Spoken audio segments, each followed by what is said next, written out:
എന്താന്ന് പറയാതെ ഇങ്ങനെ പ്രകടിപ്പിക്കാൻ അറിയാം. റോളർ കോസ്റ്റർ അതേ ഭയങ്കര റിലേറ്റബിൾ ആയിരുന്നു. എന്റെ ഫാമിലി ആയിട്ട് അങ്ങനെയൊക്കെ ഭയങ്കര റിലേറ്റബിൾ ആയിരുന്നു. കുടുംബ ബന്ധങ്ങളായിട്ട് സ്നേഹമുള്ളവർക്ക് കണ്ടിന്യൂ വന്നിരിക്കും. കാരണം അത്രയ്ക്ക് നല്ല പെർഫെക്റ്റ് ആയിട്ടുള്ള പടം.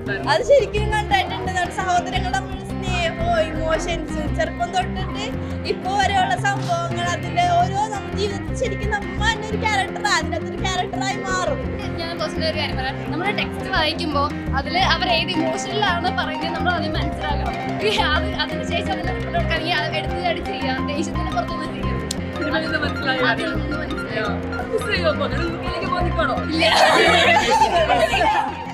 നല്ല സിനിമയായിരുന്നു. ലൈഫായിട്ട് ഭയങ്കര റിലേറ്റിംഗ് മൂവിയാണ്. വാഴ 1 എങ്ങനെയാണെന്ന് വെച്ചൊരു അച്ഛനും മോനും തമ്മിലുള്ള ബോണ്ടാണ്. ബട്ട് ഇവിടെ വരുമ്പോഴത്തേന് നമ്മൾ long distance relationship with family as well as friends രണ്ടുപേരുടെയും റിലേഷൻ പറയുന്നുണ്ട്. പിന്നെ എൻഡ് ഓഫ് ദ ഡേ നമുക്ക് നമ്മൾ മാത്രമേ ഉള്ളൂ. ലൈക്ക് പകൽ മൊത്തം അടിച്ചു പൊളിച്ചാലും ലൈക്ക് നൈറ്റ് ആകുമ്പോഴത്തേനും നമുക്ക് നമ്മളേ ഉള്ളൂ. അപ്പോൾ ലൈക്ക് നമ്മൾ ഹാർഡ് വർക്ക് ചെയ്താൽ നമുക്ക് രക്ഷപ്പെടാം അങ്ങനെയൊക്കെ. പിന്നെ ഫ്രണ്ട്ഷിപ്പിൻ്റെ വാല്യൂയും പിന്നെ നമ്മുടെ ചെറിയ പ്രായത്തിൽ ചില മിസ്റ്റേക്കുകളും പിന്നെ ഡ്രഗ്സിൻ്റെ ഒക്കെ അവയർനെസ്സും എല്ലാം നല്ല ഇതിൽ പറയുന്നുണ്ട്. നമുക്ക് കണക്റ്റിംഗ് ആയിരുന്നു എല്ലാം. കാരണം മിക്കവരുടെയും ലൈഫ് നടക്കുന്നത് തന്നെയാണ് അവർ സിനിമയാക്കിയിരിക്കുന്നത്. അപ്പം ലൈക്ക് ഒരു അച്ഛൻ്റെ മോൻ്റെ ഗ്യാപ്പ് ആയിരുന്നു നമ്മുടെ വാഴ 1-ൽ. പക്ഷേ ഇതെന്ന് പറഞ്ഞാൽ കോമൺ ഇപ്പോൾ ഫേസ് ചെയ്യുന്നൊരു ഇഷ്യൂ തന്നെയാണ്. മിക്കവരും ഇപ്പോൾ UK തന്നെ പോവാണ്. അപ്പോൾ അവർ ഫാമിലിക്ക് വേണ്ടി സ്ട്രഗിൾ ചെയ്യുന്നവരുണ്ട് അങ്ങനെയൊക്കെ. പിന്നെ ഫ്രണ്ട്സിന് സ്പ്ലിറ്റായി പോയവരുണ്ട്. പണ്ട് നല്ല കൂട്ടുകാരായാലും ഇപ്പോൾ സ്പ്ലിറ്റ് ആയവരുണ്ട്. അങ്ങനെ വെച്ചൊക്കെ നമ്മുടെ ലൈഫായിട്ട് റിലേറ്റ് ചെയ്യുന്നൊരു മൂവി തന്നെ. വാഴ 1 പോലെ തന്നെ നമുക്ക് വാഴ 2 കാണാൻ ഭയങ്കര ഒരു ഇതായിരുന്നു, പ്രതീക്ഷയായിരുന്നു ഈ ഒരു ദിവസത്തിന് വേണ്ടിയിട്ട്. പക്ഷെ അത് കണ്ട് നമുക്ക് അടിപൊളിയായിട്ട് എന്താണ് തിയേറ്ററിൽ നിന്ന് ഭയങ്കര ഒരു എന്താന്ന് പറയാതെ ഇങ്ങനെ പ്രകടിപ്പിക്കാൻ അറിയത്തില്ല. അത് ശരിക്കും കണ്ടിട്ടുണ്ട്. സഹോദരങ്ങളുടെ തമ്മിലുള്ള സ്നേഹവും ഇമോഷൻസും ചെറുപ്പം തൊട്ടിട്ട് ഇപ്പൊ വരെയുള്ള സംഭവങ്ങൾ അതിന്റെ ഓരോ നമ്മുടെ ജീവിതത്തിൽ ശരിക്കും നമ്മ തന്നെ ഒരു ക്യാരക്ടർ അതിനകത്തൊരു ക്യാരക്ടറായി മാറും. പിന്നെ അതേപോലെ തന്നെ മൂവി വന്നിട്ട് ക്യാമിയോ ആയാലും അതേപോലെ തന്നെ എല്ലാ കാര്യവും നമുക്ക് ഭയങ്കര നമ്മൾ സസ്പെൻസ് ആയാലും അവർ ചെയ്തിരിക്കുന്ന എല്ലാ ക്യാരക്ടറും ഭയങ്കര പെർഫെക്റ്റ് ആണ്. ഒരാളെ ഒരു മീൻസ് നമുക്കൊരു ഇതിൽ ജഡ്ജ് ചെയ്യാൻ പറ്റില്ല, അത്രയും പെർഫെക്റ്റ് ആയിട്ടാണ് എല്ലാം ചെയ്തിരിക്കുന്നത്. ലാസ്റ്റ് നിൽക്കുന്ന ഫൈറ്റ് ആയാലും ഇമോഷൻസ് ആയാലും ആക്ഷൻസ് ആയാലും കോമഡി ആയാലും എല്ലാം വർക്കായിട്ടാണ് മൂവി. അടിപൊളി മൂവിയാണ്. എന്തുകൊണ്ടും നല്ല. ഫസ്റ്റ് ഹാഫ് നല്ലോണം ചിരിപ്പിച്ചു, സെക്കൻഡ് ഹാഫ് നല്ലോണം ഇമോഷണലി കണക്റ്റ് ആയി. ലൈക്ക് ആ ഒരു ബ്രദർ കണക്ഷൻ, ലൈക്ക് ഫ്രണ്ട്സ് ആയിട്ടുള്ള കണക്ഷൻ, ഇപ്പോൾ എൻ്റെ കൂട്ടുകാരനാണെങ്കിലും നല്ല രീതിക്ക് കണക്റ്റ് ആയി. ലൈക്ക് കൂട്ടുകാർക്ക് നല്ലോണം കണക്റ്റ് ആവുന്ന ഒരു സിനിമ. ഫസ്റ്റ് ഹാഫ് നല്ലോണം ചിരിപ്പിച്ചു, സെക്കൻഡ് ഹാഫ് നമ്മൾ ഇമോഷണലി കണക്റ്റ് ആക്കി. എന്തുകൊണ്ടും റിയൽ ലൈഫിൽ അങ്ങനെ പറയാൻ പറ്റില്ല. ബട്ട് ഒരു പേടിയുണ്ട് ഇങ്ങനെ കൂട്ടുകാരെ വിട്ടു പോകുന്നതും, അങ്ങനെ ഒരു പേടിയുണ്ട്. ഇല്ലില്ല, ഞാൻ ഇവിടെ തന്നെ നിൽക്കാനും അങ്ങനെയൊക്കെ. എങ്ങാനും അങ്ങനെ ആരെങ്കിലും പോകുമ്പോൾ നമുക്ക് ആ ഒരു ഫീൽ ഉണ്ടാവുമല്ലോ. രണ്ടും ഒരു നല്ല സിനിമയായിരുന്നു. Vaazha 1 I guess I was more emotionally connected to that. Part 2 കുറച്ചുകൂടെ ചിരിക്കാൻ കൂടുതൽ എലമെന്റ്സ് ഉണ്ടായി. പക്ഷേ രണ്ടും എന്തുകൊണ്ടും നല്ല സിനിമയാണ്. ഭയങ്കര റിലേറ്റബിൾ ആയിരുന്നു.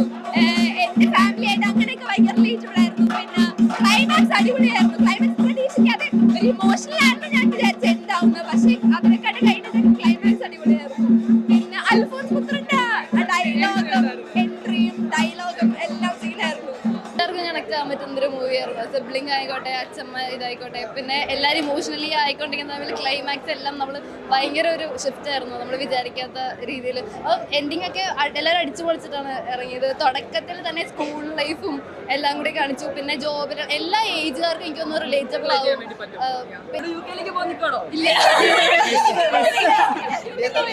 പല പല സ്ഥലത്തായിരിക്കുമല്ലോ. അപ്പം ലൈക്ക് ഇപ്പൊ എങ്ങനെ വെച്ചാൽ ഞങ്ങൾ 9th തൊട്ട് ഒന്നിച്ചാണ്. അപ്പൊ ഈ 4 വർഷം അതിന് മുമ്പ് അറിയുന്നവരും ഉണ്ട്. അപ്പൊ അതൊരു നല്ല ബോണ്ടായിരുന്നു. പെട്ടെന്ന് ഒരു എല്ലാവരും 4 വഴിക്ക് പോകുമ്പോൾ പിന്നെ പുതിയ ഫ്രണ്ട്സായി, പുതിയ ലൈഫായി. പല പല പഠിക്കാൻ പറ്റിയിട്ടുണ്ട് അതിന്. എനിക്ക് ഞാൻ പേഴ്സണലി ഒരു കാര്യം പറയാം, നമ്മൾ ടെക്സ്റ്റ് വായിക്കുമ്പോൾ അതിൽ അവർ ഏത് ഇമോഷനിലാണ് പറയുന്നത് നമ്മൾ അതിന് മനസ്സിലാക്കണം. അതിന് ശേഷം അതിനെ റിപ്പോർട്ട് കൊടുക്കുകയാണെങ്കിൽ അത് എടുത്ത് ചാടി ചെയ്യുക, ദേഷ്യത്തിന്റെ പുറത്തൊന്നും ചെയ്യരുത്. ഭയങ്കര സെന്റിമെന്റ്സ് ഒക്കെ വർക്ക്ഔട്ട് ആണ്.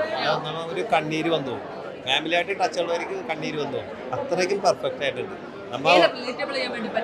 എങ്ങനെ അല്ല അത് തന്നെ എല്ലാം ഫ്രണ്ട്സുകളും പിന്നെ ഫാമിലി ആയിട്ടും അച്ഛനും അമ്മയും എല്ലാ ബന്ധങ്ങൾ, രക്തബന്ധങ്ങൾ കൂടാതെ ഫ്രണ്ട്സ്, അവരുടെയൊക്കെ ഇമോഷൻസ് കണ്ടിട്ട് സത്യം പറഞ്ഞാൽ നമ്മുടെ കണ്ണീര് വന്നിട്ട്. കാരണം അത് കുടുംബ ബന്ധങ്ങളായിട്ട് സ്നേഹമുള്ളവർക്ക് കണ്ണീര് വന്നിരിക്കും. കാരണം അത്രയ്ക്ക് നല്ല പെർഫെക്റ്റ് ആയിട്ടുള്ള പടം. നമ്മൾ ഫസ്റ്റ് ഹാഫ് കണ്ടപ്പോൾ നല്ലൊരു അടിച്ചുപൊളി.